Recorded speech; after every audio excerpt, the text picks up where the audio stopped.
మళ్ళీ ఫోన్ చేసాడు. ఏం చెప్పాలి, స్పిరిట్ షూటింగ్ మధ్యలో ఈ పాటల సినిమా నాకు అవసరమా? సినిమాల్లోనే పాటలు తీసేస్తున్నారు. నాకు పొద్దున్న షూటింగ్ ఉంది చూడండి. ఏం చెప్పాలి, సంగీతం గారి గురించి చూసేద్దాం. ప్రొజెక్టర్ ఆన్ చేయండి, లేట్ అవుతుంది.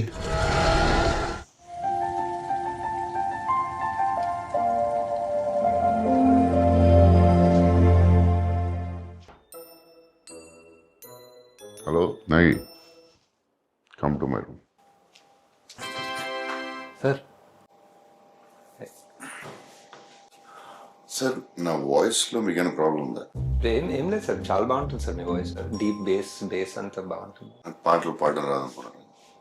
అలా అలా ఎప్పుడు అనుకోలేదు సార్. ఎందుకు సార్ నన్ను ఈ సాంగ్ ఫిల్మ్లో ఎందుకు పెట్టలేదు? ఇది ఎక్స్పెరిమెంటల్ సినిమా కదా సార్. నా సినిమాలు చూసారు? వర్షం నేను ఎక్స్పెరిమెంటల్ చేయలేదు. కలిగే ఎక్స్పెరిమెంటల్ ఫిల్మ్ కాదు. మరి ఎందుకు సార్? సార్ సంగీతం గారు ఫోన్ చేయండి. కొంచెం లేట్ అయింది, చేయండి సార్, పర్లేదు. Very angry, please please. అంటే ఒక వాయిస్ మెసేజ్ పెడతారా sir? Maybe sir, I just saw the film sir. You're the greatest, you're the greatest ever. Hats off sir. Good night sir. So thank you sir. అలానే మన part 2లో Kamal sir తోటి sir విచిత్ర సోదరులు, సంగీతం శ్రీనివాస్, పుష్పక విమానం, సంగీతం శ్రీనివాస్. టచ్ చేస్తే ఇది మొత్తం సినిమా అంతా సాంగ్స్.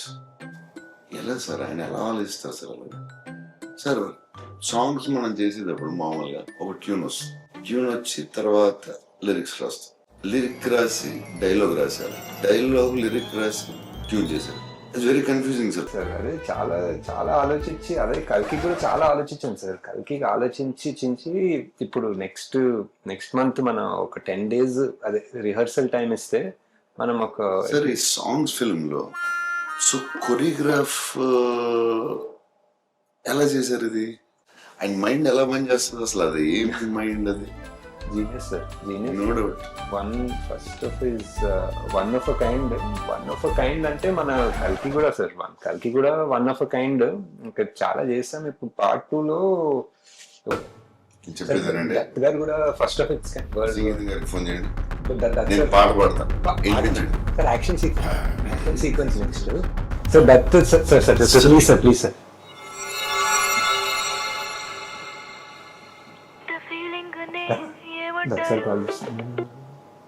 హాయ్ అంకుల్, అది ప్రభాస్ బంగారము. బంగారమే కరెక్టే, కానీ బంగారమే మన సినిమాలో లాగా డేట్స్ మనకే ఇచ్చేస్తారు సార్. మనకే ఎక్కడ పోడు, ఇక్కడ మనకే ఇచ్చేస్తారు డేట్లని.